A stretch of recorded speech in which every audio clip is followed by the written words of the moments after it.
If it looks like I'm looking off to space, by the way, it's because I have a monitor like that right there. So I'm not trying to be majestic. Although, if the shoe fits. All right, so I was asked to pick a topic to discuss in this professional development, and I felt like YouTube was or incorporating YouTube in teaching is one of the things that I do several times daily. I've had a YouTube for a couple of years running now, and when we jumped to the pandemic back in March, it kind of suited my virtual needs. So, I mean, not that the pandemic's a blessing in disguise. I'm certainly not trying to say that, but it worked out well in my favor because of having a YouTube channel and using it as often as I do. So, what we're going to do today is, let me get to the right screen. What we're going to do today, and by the way, I will email this presentation out to everybody when I'm done. Although I am recording the video, I don't know if I'll just still email the Google slide to everybody. I think that would probably be easier. I have a lot of links embedded in it, so at the very end, remind me, and I'll make sure I do just that. This is what we're going to look at today. We're starting from the very beginning of YouTube, even though a few of you may not have to do all this. We're going to learn how to create a YouTube account. Some of you have one. You may not even know that you have one. Some of you use one. Some of you don't. So we're going to quickly learn how to do just that.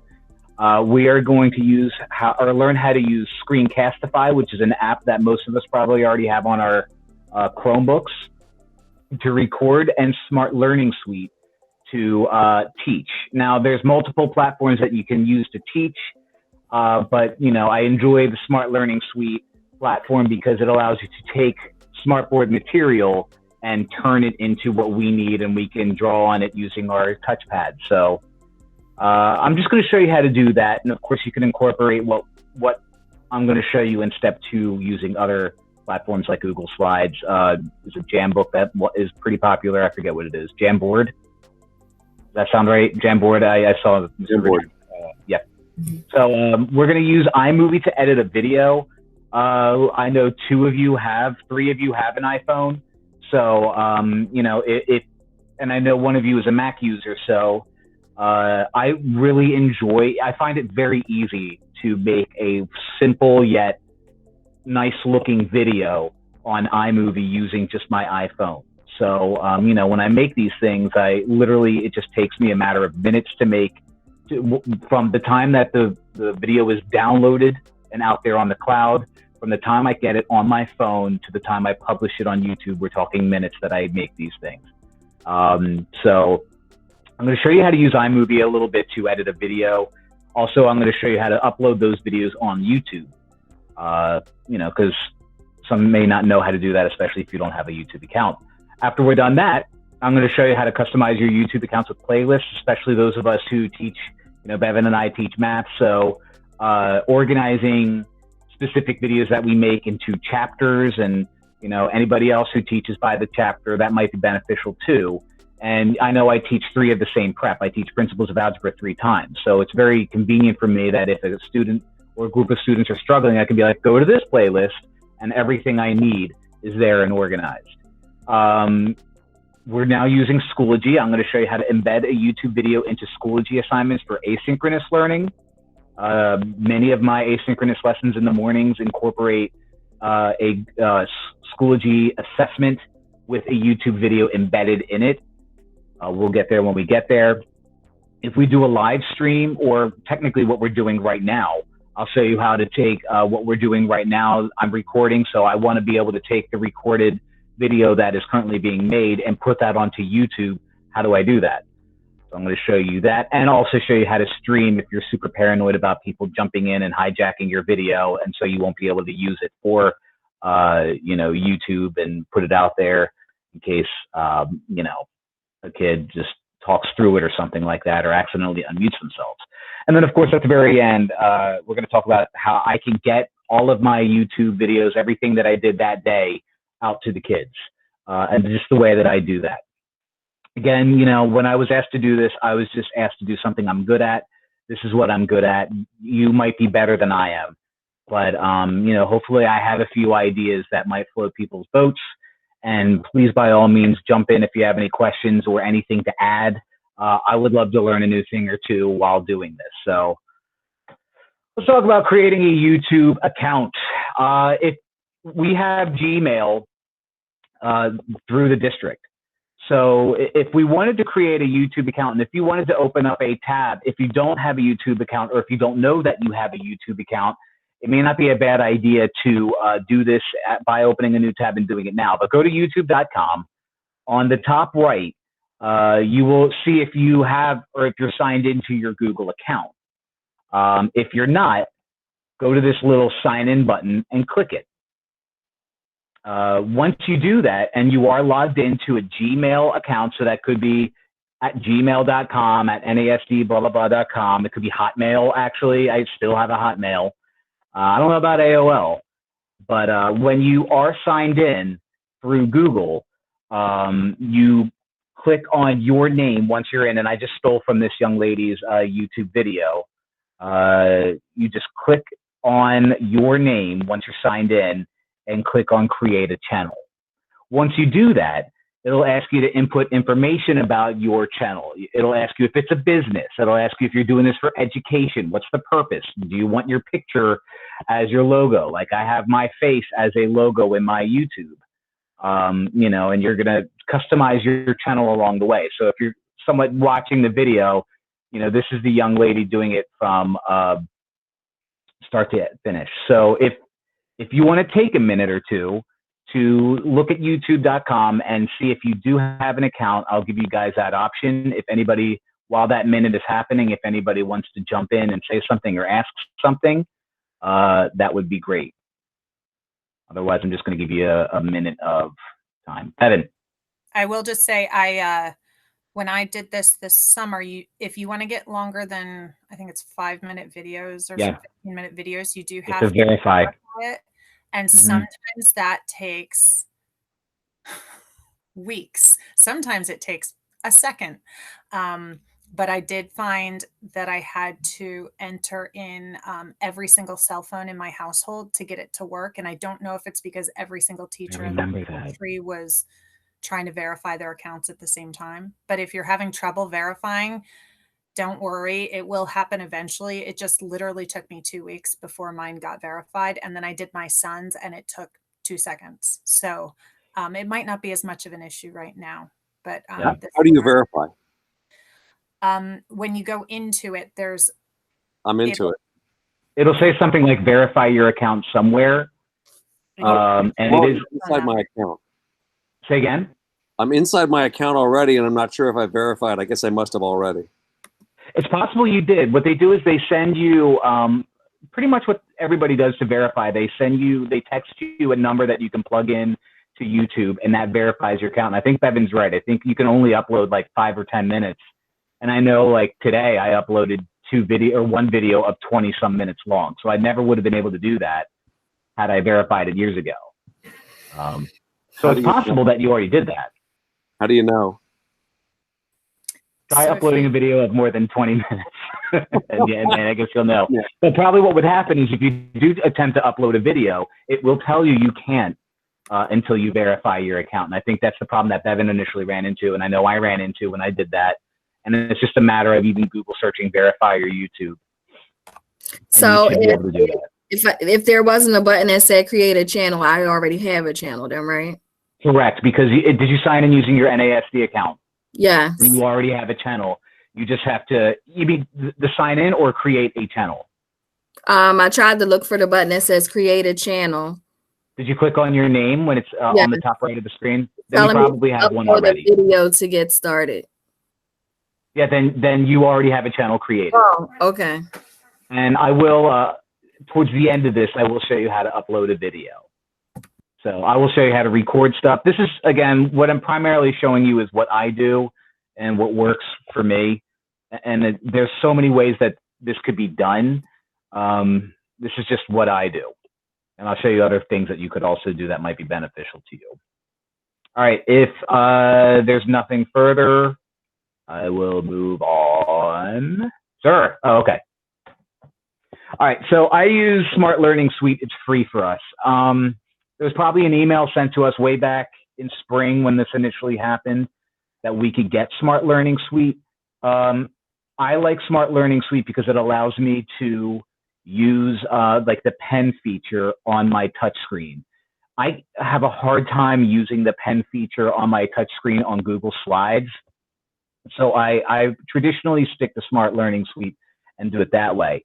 I'm going to click on, so when I email you this Google slide, I do have the link to Smart Learning Suite embedded in. So if you don't have it yet, at the very least, it'll take you to the website. And then I'm sure you can email a Mr. Allman or a Mr. Long or Leo or one of those guys and, take it from there. I know I showed this in a video that you're about to see, but you'll see it twice if it helps. This is a geometry lesson that I used today. If you want to add an activity, you can upload a notebook, a smartboard notebook. You can upload a PowerPoint, a PDF, whatever. And once you upload those, you can edit it. And when it's edited, you can actually begin teaching from that particular lesson.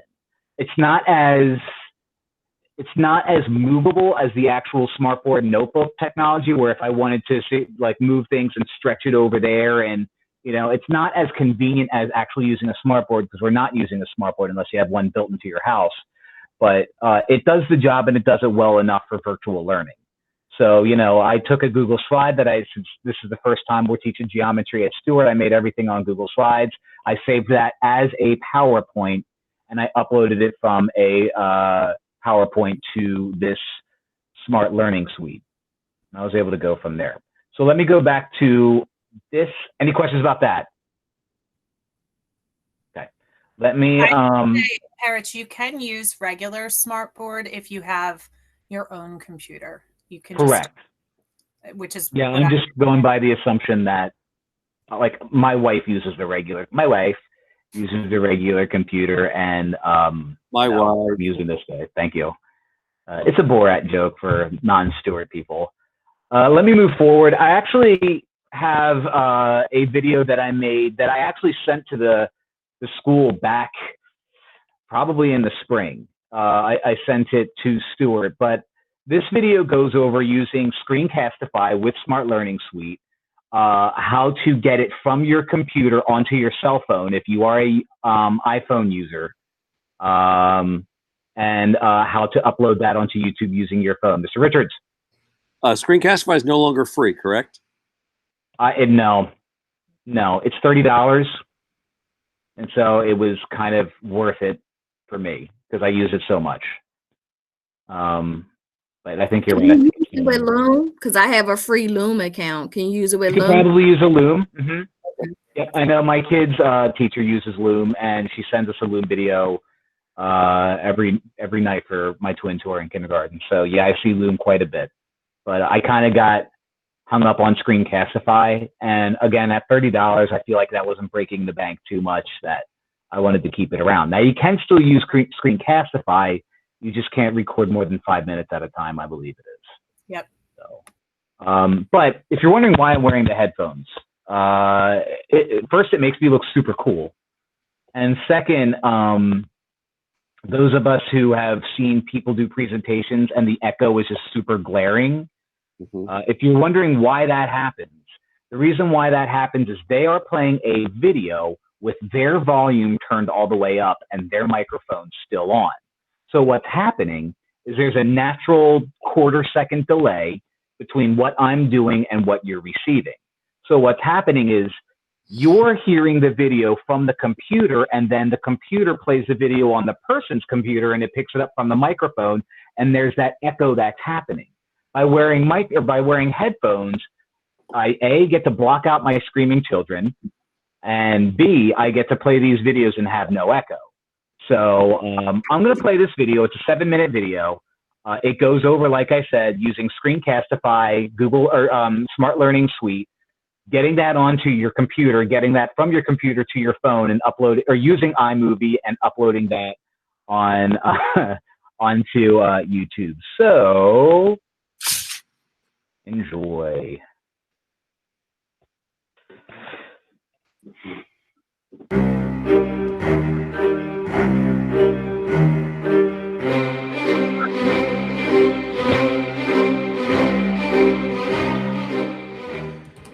And so he left us, knowing that the world he left behind is a much better place for having him in it.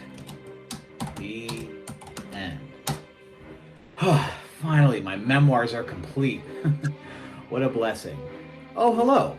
I didn't see you there. You know, a lot of people ask me, how do you make those fancy videos that you post online? Oh, I wish I knew how to just be as creative as Mr. Perich. Well, friends, you're in luck. I'm about to take you on a journey of learning. Come with me. The materials I use to make my videos possible is a Chromebook, but any laptop with a camera will do.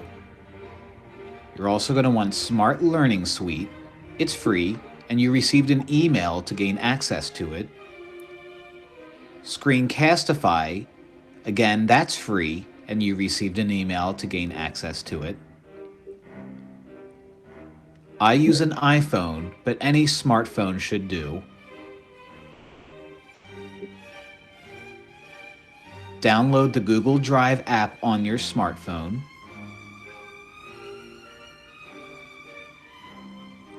I use iMovie, but any video editing software should do.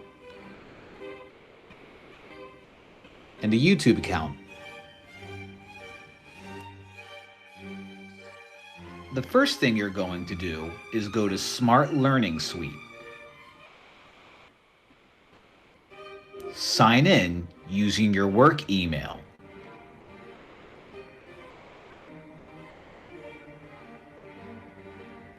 Once you gain access to the website, click the green bar that says Add Activities, and then import a resource.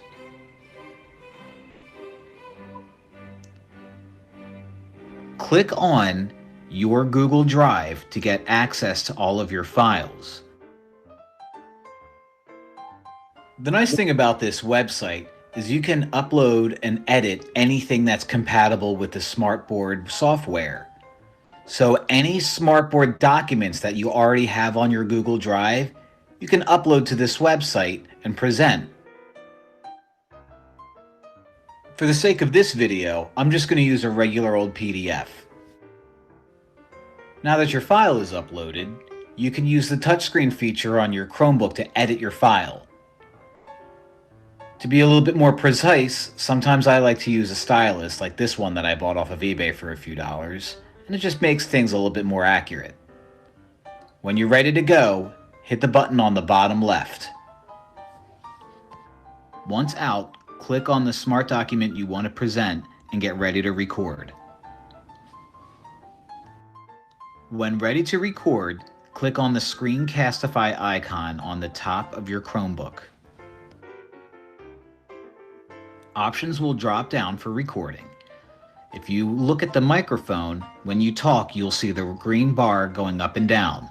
I'm going to embed the webcam so that you can see my face on the bottom right of the screen while I record. Once you're ready to go, start recording. We have 2p/8. Ugh, blah, blah, blah. We get it. You're cool and you're handsome. This guy, I'll tell you what. Record your video.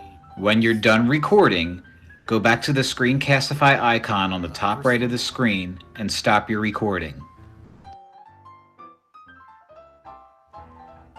When you're done recording, your video will begin automatically uploading to your Google Drive, and you're almost done if you want to be. However, if you want to edit your video on your iPhone, go to the download option at the bottom and click Export to MP4.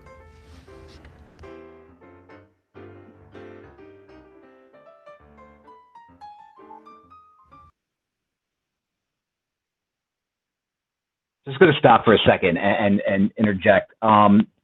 for whatever reason, it does save as a .webm, I think is what it's called, when it saves automatically into your Google Drive, and that's not compatible with iMovie. So the way I got around that is I did the download as MP4.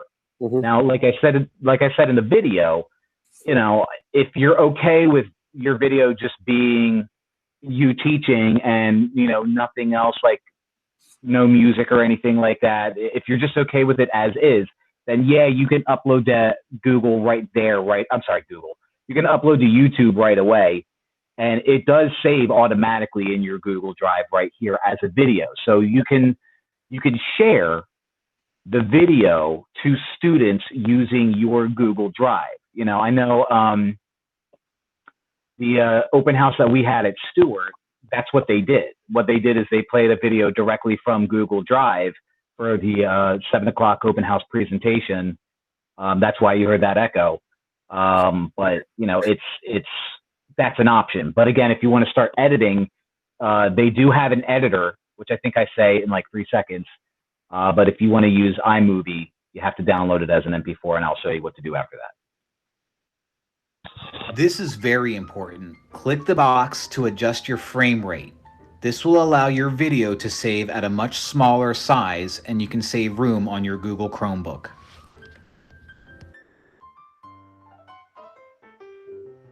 If you don't wish to edit the video on your iPhone, you can use the editor on Screencastify.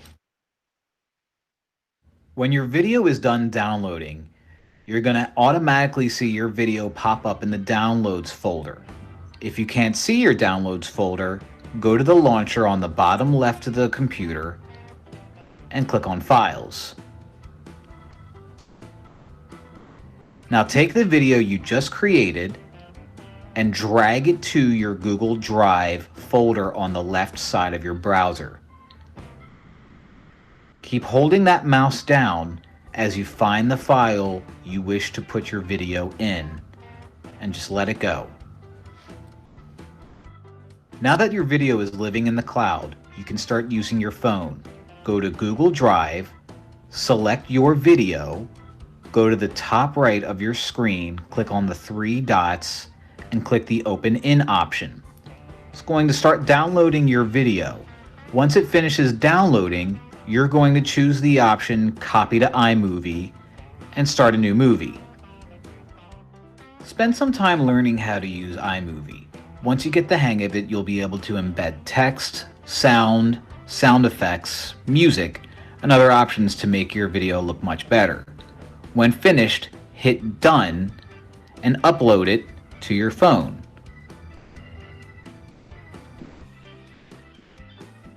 Once your video is saved in your phone, go to YouTube, log in, click on the little camera on the top right, and upload your video. You can give it a name, a title, a description, and bada bing, your video is complete. Whew, what a sense of accomplishment. Well, I hope you learned something today. If you have any questions, please feel free to reach out. Thanks for watching. Wash your hands.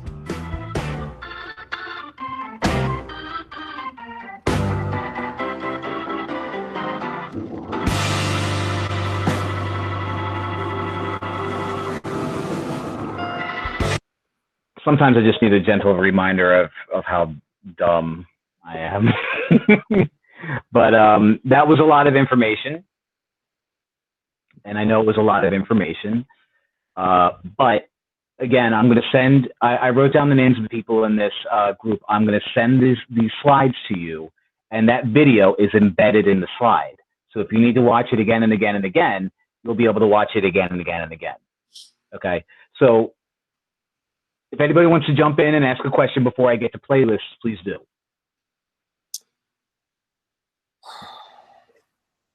This guy. Yeah, so it's probably a dumb question, but I just want to ask.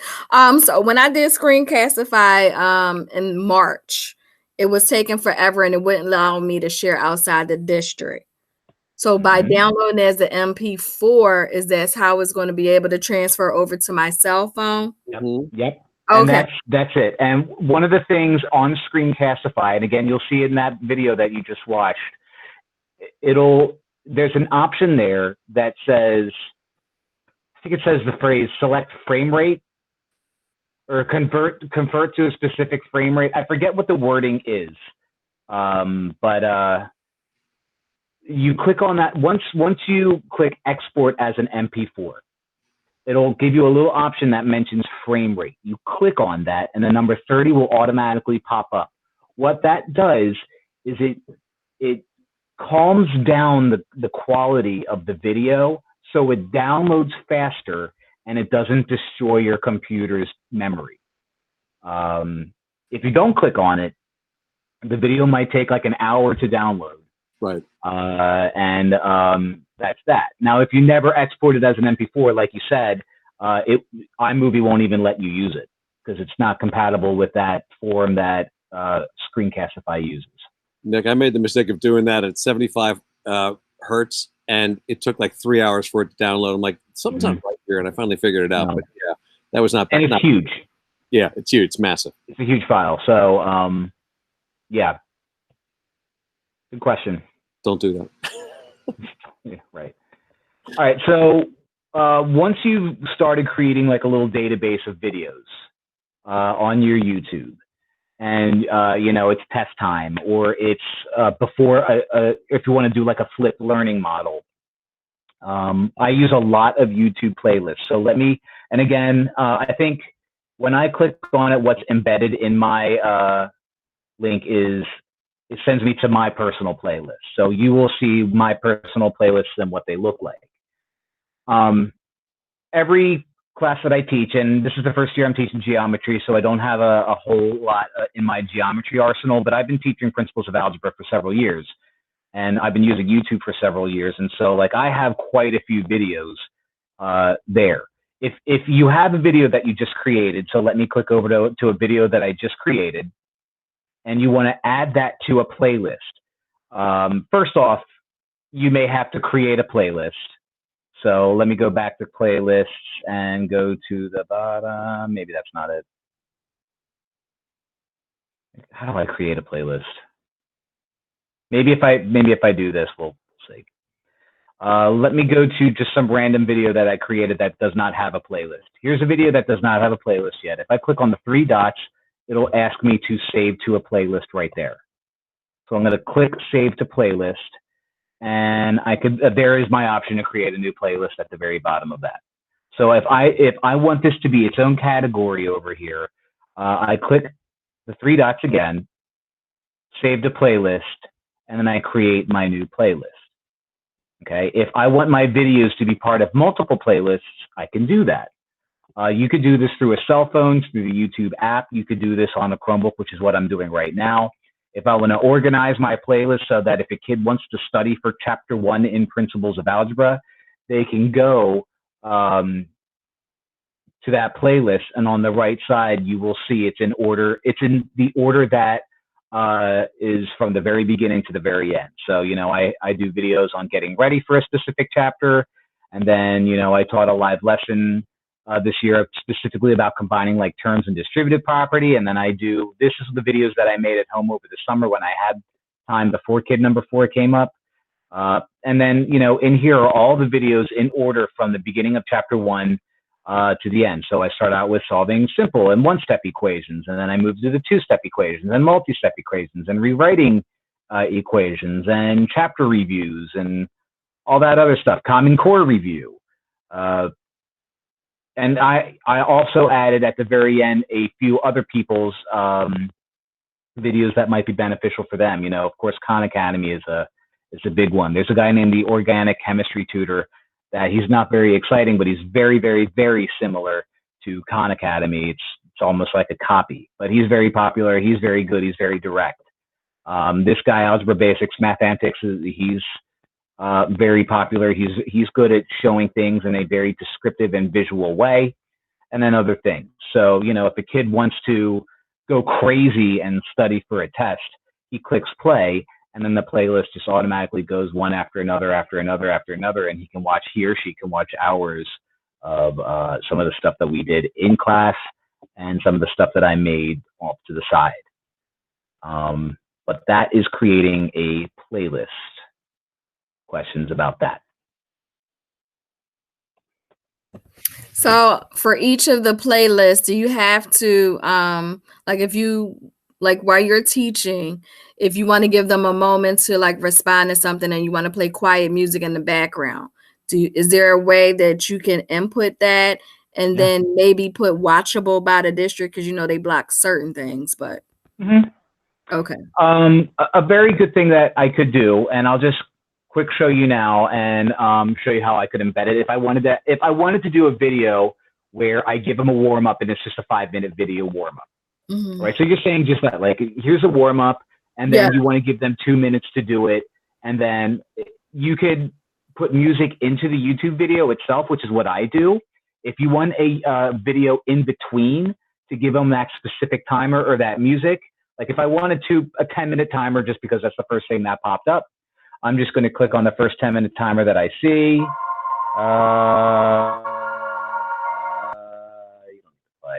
So there's a 10-minute timer.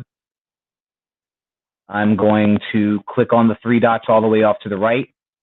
I'm going to save it to a playlist. So I'll save it to chapter 1, just for example's sake, because that's the one that we were looking at.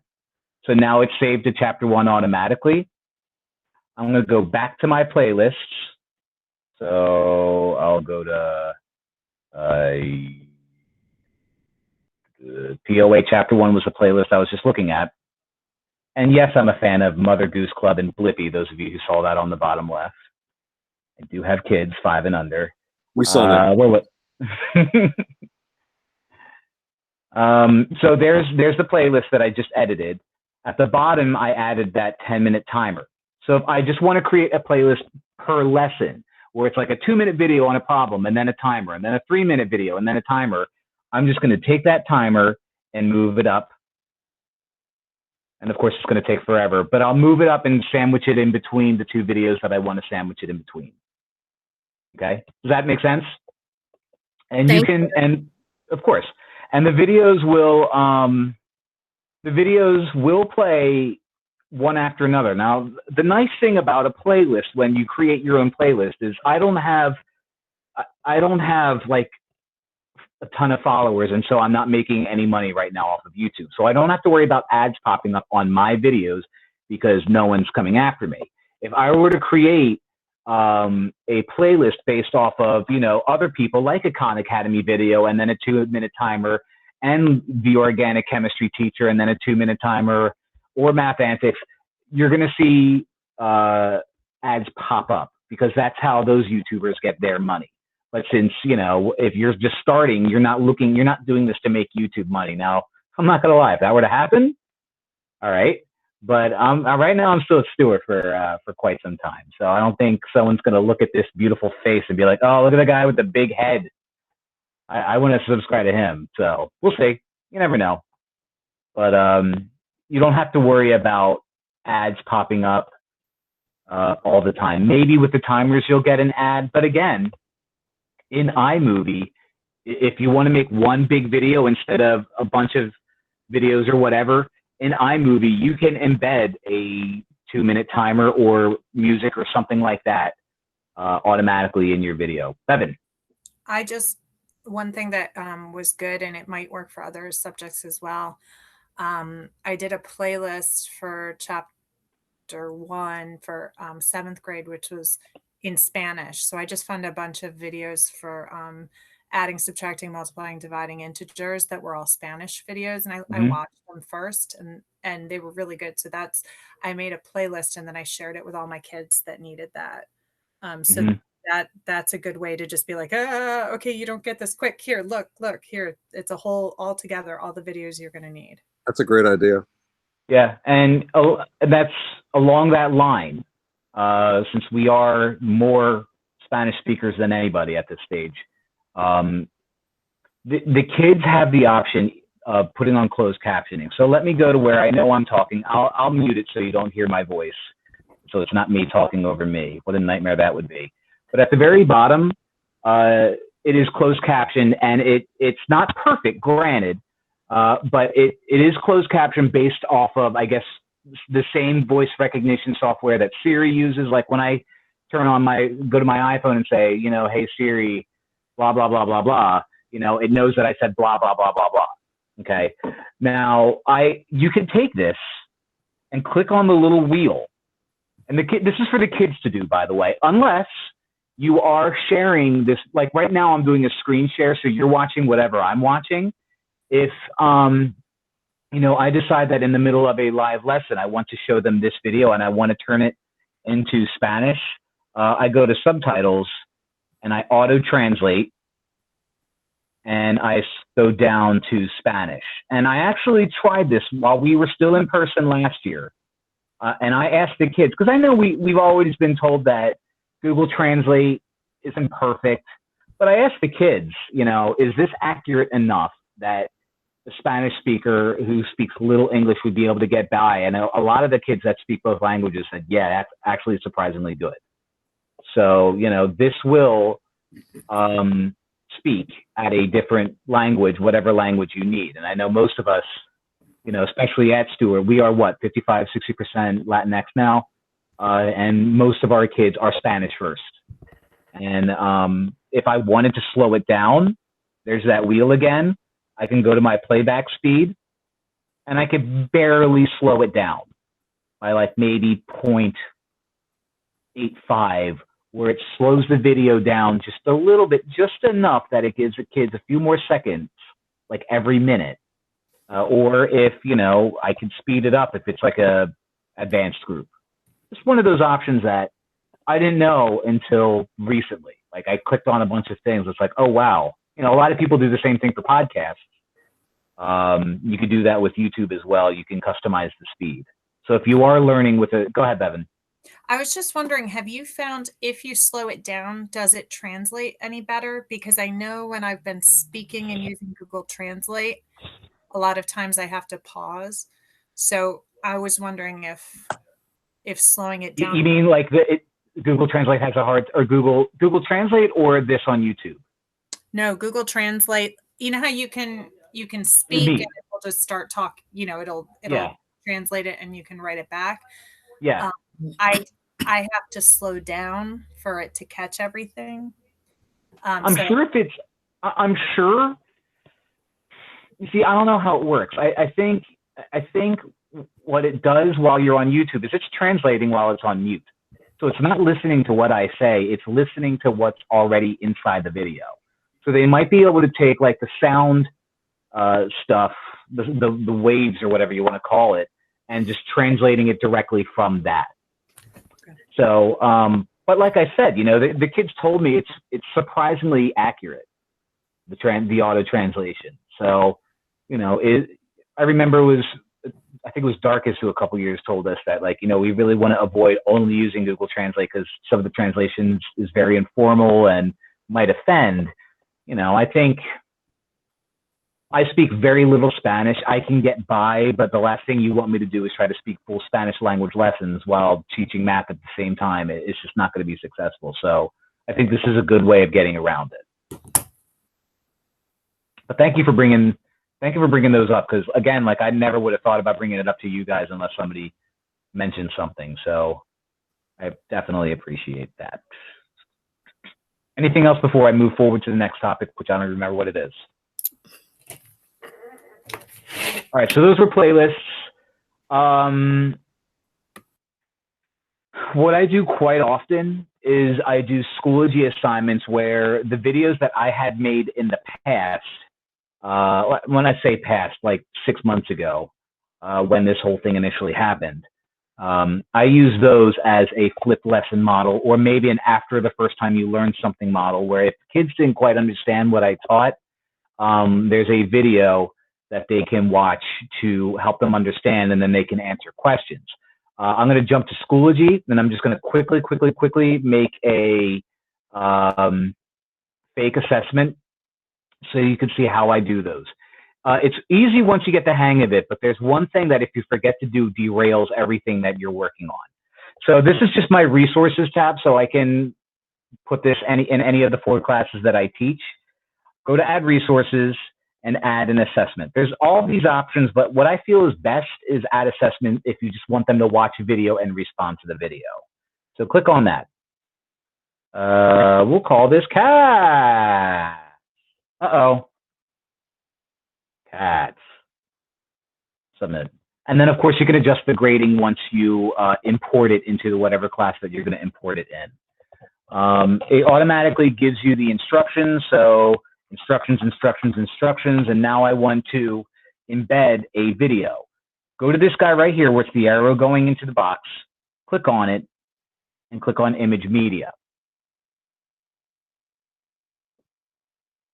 I'm going to go from the web, go to Media, and let me go back to my YouTube and quick grab just some random video. You don't see what I'm doing, but I'm just going to YouTube and grabbing one of my videos. Shouldn't have clicked out of YouTube. Shame on me. All right. Okay. All right, I just went to my YouTube, clicked on the video that will be literally just for watching, I think, and I'm going to embed it. Now, it's going to show up in the instructions as a big brown box. There it is. You can resize it if you want to, but it's really no big deal. This is insanely important. If I click anywhere else, that it exits this screen, I just lost everything I did. So what I have to do is I have to save what I just did, go to the bottom and click save. If I were like, okay, cool, I'm going to go to my questions and start putting in questions without saving it, it will not let you see what you just did. So it loses it. I don't know why Schoology's like that, but Schoology's like that. And of course, the nice thing about Schoology for math people is if you want to throw in a ruler, you can. If you want to throw in a calculator, you can. You know, all that fun stuff, highlight, whatever. Make sure you save again before you move on. Okay?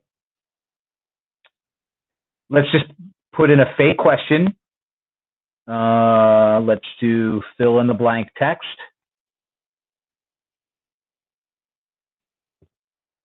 The reason why I'm doing this is so I can show you the preview of this test because it will not let you preview what you've done so far without at least one question. Solve, here's the math formula thingy to do math equations. Of course, you can just copy and paste stuff from the internet, but if you want to create your own everything, you can certainly do that here. We'll go super simple, x plus 7 equals 10. Okay. If you're doing fill in the blank, the way you do fill in the blank is you type out everything. Oh, wrong one. Type out everything and hit the underline button. And Bevan, have you done this yet? Because this, if you've made Schoology assignments using the fill in the blank method, it's actually super convenient and it grades it automatically for you. So no, I haven't done that yet. Try it. It's not hard, and it's nice. It works. All right. So the correct answer, what did I say it was? X plus 7 equals 10. The solution is 3. Save. So now I have a question. I want to preview what I'm doing. And so the preview will look like this. It's called cats. Those are the directions that I typed in at the very top. And there's my video. Click on the video. The kids can watch the video directly from there. And then you scroll down and you could start your assessment. So this is what the kids see. And my kids do this about every other day. So I would have taught this lesson yesterday during synchronous and asynchronous. They do this lesson and they watch this whatever minute video. And this is the video, this is the live video. So maybe it could be as simple as them rewatching the live video, which is something I don't do. But if that's something you want to do, I don't see why not. And then they start the attempt and they do the problem that's there. They type in 3 or whatever their answer is. They go to preview or they go to submit. God is good. Okay. So just make sure when you're done everything that you again go back to that setup, you go to save, so that when you decide that you're going to go to your whatever course that you're in, if it's Principles of Algebra, and you decide to import it from your resources, that everything is saved and everything is good. So the way that I would do that is this is my Principles of Algebra class. I'm going to go to Add Materials, and all the way at the very bottom, it'll say import from resources. If it stops lagging, import from resources. And so I can click import from resources.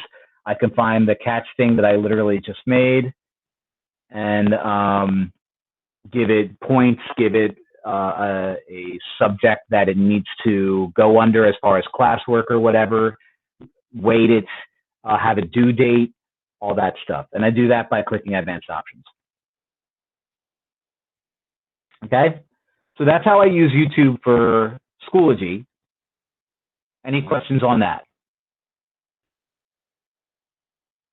All right, I think most of us are good at Schoology. The only new thing that you learned is probably, if anything, was embedding videos into Schoology itself.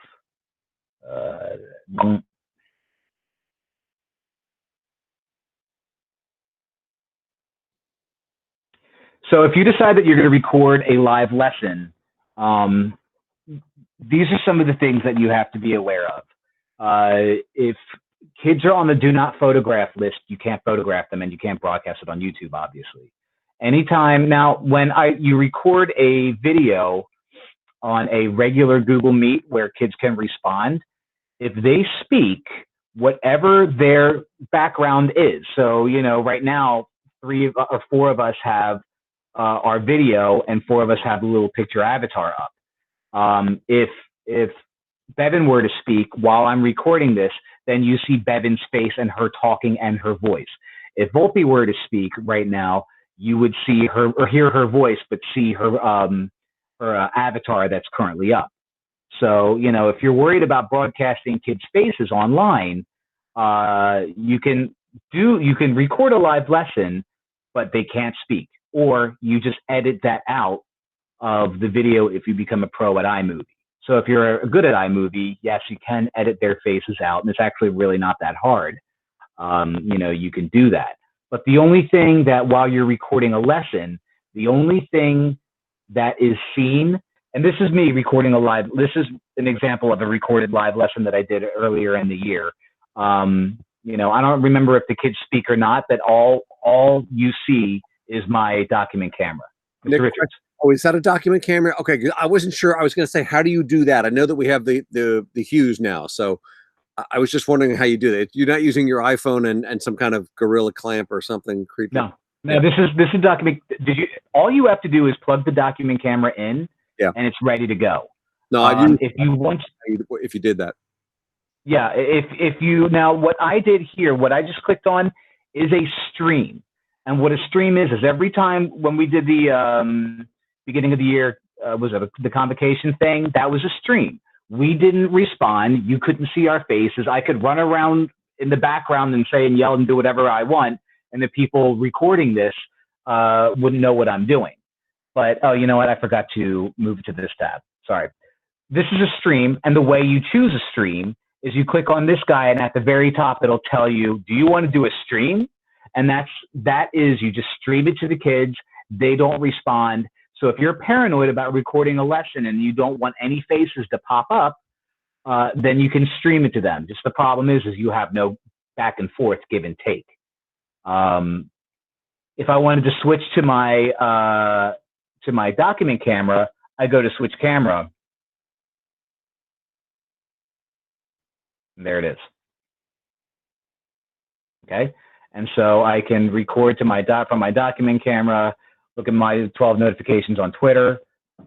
You know, that's that. And then I would join now, and then I would hit the record button. Okay, so recording on Google Meet is actually really easy.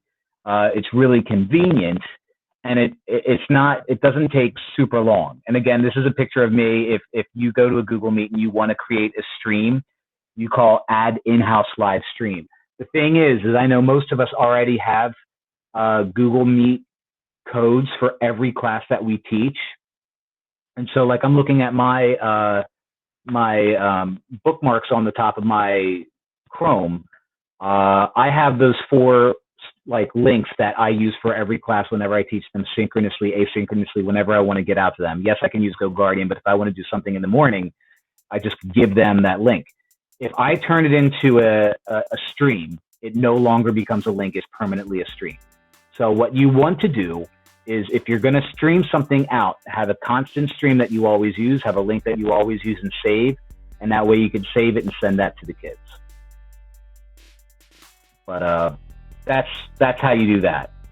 Once you're done recording and you hit stop record, and so what's going to happen here when I hit the stop record button, I keep forgetting to switch over, my fault.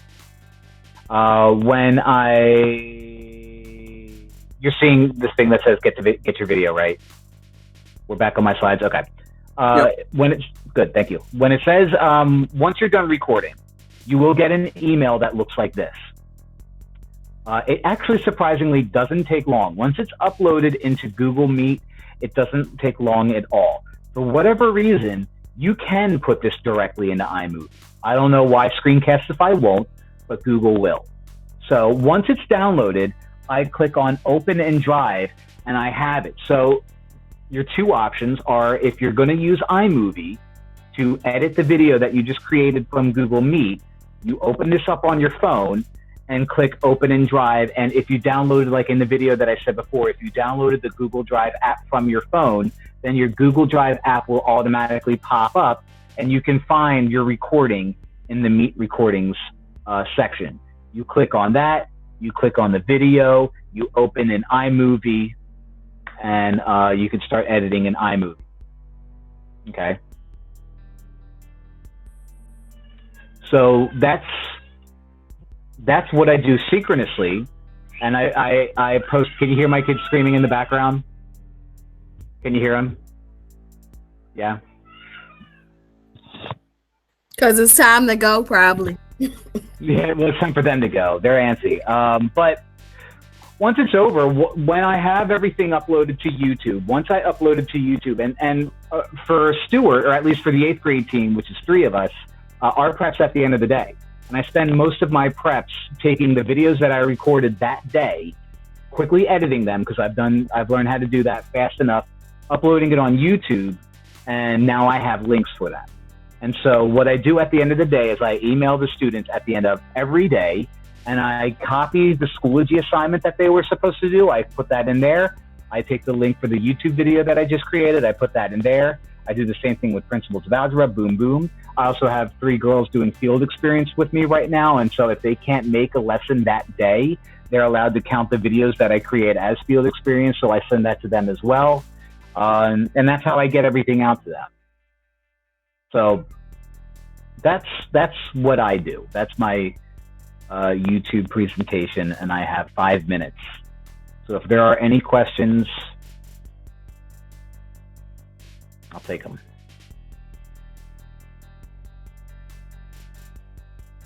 Wow, I feel enlightened. Oh, I'm sorry, go ahead. No, this is it, and then we could go. Sorry. I just wonder, you literally live stream every day? No, I record every lesson every day. Mm-hmm. And I'm thinking, I mean, it just gives me more ammunition for the kids. Like if I'm out that day, like if for any reason, like when we go back in person next year and I'm out on the day that we do chapter 2 or chapter 0 review 2, like you saw in the video, I can use that as a sub plan. Gotcha. Okay. And so I'm just like building a library of live stuff. And it does, like I said, it really, once you get the hang of it, it takes minutes, and it's totally worth it. And I'm just hoping that I can just retire on that YouTube money. I need. You can do it. I believe in me. Hey, Nick, I followed both you and Bevan, so you got my nickel. Thank you. That's about how much I'm making right now on YouTube, so I appreciate anything. All good. All right, well, I'm going to hang up on everybody, and I'm going to email everybody the slide that I just did. Thank you. And you're welcome. Thank you guys for coming. Thank you for Seeing everybody. Have a nice thank weekend. you guys. Have a great weekend. Enjoy your Monday off. See you guys later. Bye-bye. Bye.